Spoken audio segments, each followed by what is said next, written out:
సంవత్సరాలు చేశారు. జగ్గంపేట నియోజకవర్గంలో ఇంత గుర్తింపు పొందిన మీకు టికెట్ ఎందుకు నిరాకరించారు? అంత నిర్మోహమాటంగా ఎందుకు మిమ్మల్ని తప్పించాల్సి వచ్చింది? అంటే పవన్ కళ్యాణ్ గారికి నేనంటే కూడా చాలా ఇష్టం అండి. ఎందుకంటే ఆయన ఒక వ్యవస్థ మార్పు కోసం పార్టీ పెట్టారని నేను నమ్మి జనసేన పార్టీలో చేరడం జరిగింది. నేనంటే పవన్ కళ్యాణ్ గారికి చాలా ఇష్టం. పవన్ కళ్యాణ్ గారు అంటే కూడా నాకు చాలా ఇష్టం. ప్రాణం పవన్ కళ్యాణ్ గారు అంటే. ఇప్పుడు కూడా నాకు పవన్ కళ్యాణ్ గారు అంటే ఇష్టం. కానీ ఈ పొత్తులో భాగంగా మరి అక్కడ సీటు తెలుగుదేశం పార్టీకి ఇవ్వడం జరిగింది.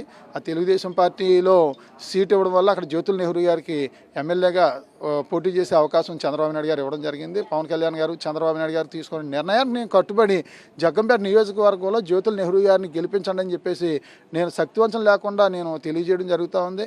పొత్తు ధర్మం ప్రకారంగా వారు గత 2 నెలల క్రితం జరిగిన సమావేశంలో పొత్తులో భాగంగా పాటంశెట్టి సూర్యచంద్రకి జనసేన పార్టీ తరపున సీట్ ఇస్తే నేను చెయ్యను అని చెప్పేసి ఆయన బహిరంగంగా ఎన్నోసార్లు చెప్పడం జరిగింది. బహిరంగ మీటింగ్లో చెప్పడం జరిగింది. నన్ను జగన్మోహన్ రెడ్డి కంటే దుర్మార్గుడు అని చెప్పేసి కూడా నన్ను దూషించడం జరిగింది. ఈ సందర్భంగా నేను ధర్మం ప్రకారంగా నీతి నిజాయితీగా నేను తెలియజేస్తా ఉన్నాను. నన్ను దుర్మార్గుడు మిగతా వాళ్ళకంట అని చెప్పేసి మీరు అన్నా సరే మీరు చాలా మంచివారని నేను చెప్తున్నాను.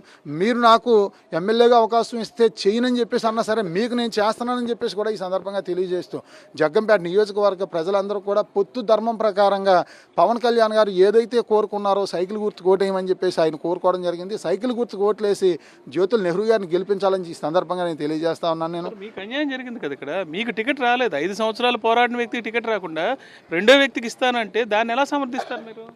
ధర్మం, నేను ధర్మానికి నీతికి నిజాయితీకి కట్టుబడి ఉంటాను సార్. నేను 18 సంవత్సరాలు సర్పంచ్గా చేసి సుమారు 15 ఎకరాల పొలం నేను అమ్ముకోవడం జరిగింది. నా తండ్రి ఇచ్చిన ఆస్తులు, నా భార్య తెచ్చుకున్న ఇల్లు కూడా నేను అమ్ముకోవడం జరిగింది.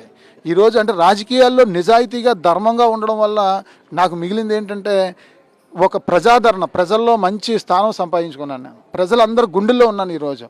కానీ నేను తీసుకునే నిర్ణయం ఏంటంటే ధర్మాన్ని నేను నమ్ముతాను. మీకు మోసం జరిగినట్టు భావించట్లేదు? నాకు మోసం జరిగిందని నేను అనుకోవట్లేదు. ఎందుకంటే మోసం వాళ్ళు అంటే నేను మోసపోయాను. నేను మోసం చేశారని నేను అంటలేదు. నేను నమ్మి మోసపోయాను. నేను ఆశపడ్డం తప్పు. డబ్బు లేని వాడు హామీ ఇచ్చారు కదా సార్, మీకు హామీ ఇవ్వకపోతే మీరు మోసపోయినట్టు అనుకోవచ్చు. హామీ ఇచ్చి తప్పితే దాన్ని మోసం చేసినట్టు అంటారు కదా. హామీ ఇచ్చారు. రబ్బర్ చెప్పులు వేసుకునేవాడిని అసెంబ్లీకి పంపిస్తాను, సామాన్యుడిని అసెంబ్లీకి పంపిస్తాను, నాతో పాటు తీసుకెళ్తాను.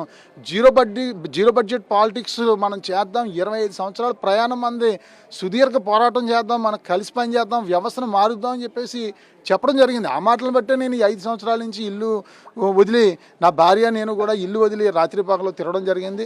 కానీ పవన్ కళ్యాణ్ గారు నన్ను మోసం చేశారని నేను భావించట్లేదు. నేను నమ్మి నాలాంటి వాళ్ళు మోసపోవడం, ఇప్పుడు ఆకాశానికి నిచ్చినేయడం, తర్వాత కొండకి దారం పెట్టి లాగడం అనేది కష్టం.